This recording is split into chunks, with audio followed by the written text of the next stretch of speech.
It's so satisfying. I mean, that's the way Spider-Man was always meant to be seen. You know, he was created by, Stan Lee and Steve Ditko in the 60s to give a new perspective on the crazy world that they had been building.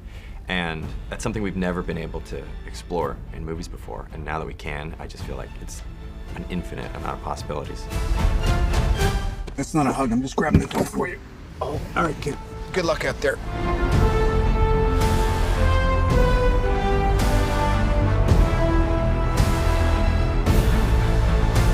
There is some element where it just feels like you're shooting a documentary with Iron Man. You know, he shows up and he just embodies Tony Stark in this way that is just a joy to capture.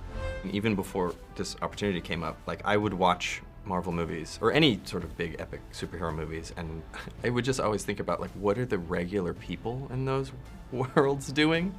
You know, even in Guardians of the Galaxy, I remember just, like, you see this big crowd shot, and I was like, what does that guy do? Like, where does he live? You know, what's his day-to-day life like? So I always thought that would be a fascinating thing to explore in one of these movies, and because Peter Parker is sort of the ground-level superhero in this universe, that was an opportunity for me to do that.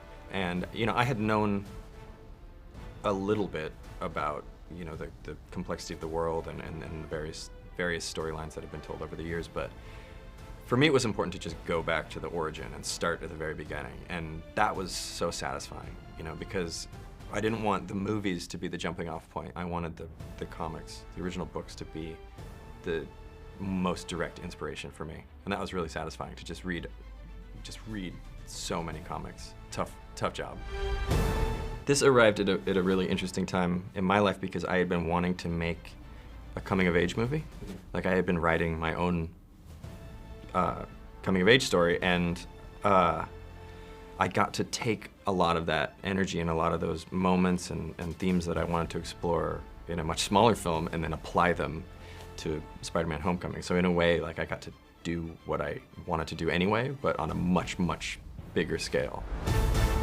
Yeah, I mean, I had no problem relating to Peter Parker. Like, he's been chosen to do this incredible thing, and it's a lot of responsibility, and feels like he might be in way over his head, but is desperate to prove himself. I mean, no similarities.